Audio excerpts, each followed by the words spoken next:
The Stylmartin Matte, so named because it is matte black in colour, or at least that's my assumption, and no one has told me any differently, but it makes sense because they are matte black in colour. They also have the addition of WP, which means they are waterproof, which is true of a lot of Stylmartin's range. And even with a smaller or mid-length boot like this, I would say that is useful because you never can tell when it's going to rain. Now, if it was guaranteed to rain, it's not necessarily my first pick because, of course, they are lower. You might well get it coming in over the top. But the liner actually does go quite high in the boot, so it's not too much of a concern. It's just, as I say, if you prepare for a wet day, this isn't necessarily what I'd choose. But if it does rain on you, then you know your feet aren't going to get wet, aren't going to get soggy, and you're going to have a better day because of it, let's be honest.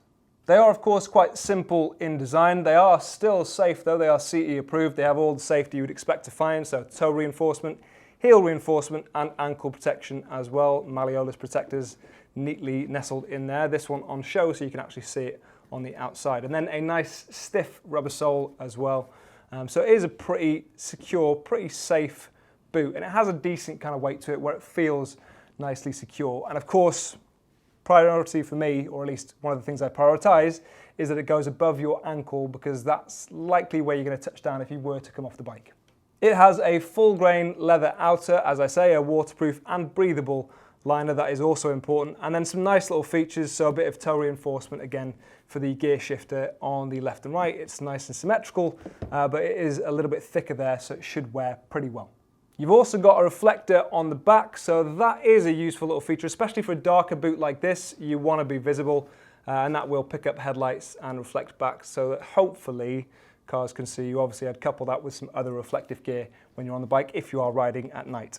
They have a nice thick rubber sole, flat sole, so it's a bit more comfortable to walk around in, so you could theoretically commute on these, ride into work or ride into town, and then walk around for the majority of the day in reasonable comfort at the same time, so that's quite nice.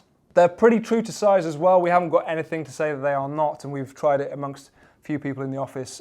We seem to think they're pretty accurate on there. If you've got any suggestions or you don't find that to be true, of course, leave it in the comment section down below. But from our experience at least, they are pretty true to size. Now they're coming in at £155 on the Urban Rider website. They are a bargain for that price because of the features, as I say, that they have with them. You can find it via the link in the description. And for more of the world's finest riding gear, stay tuned to Urban Rider.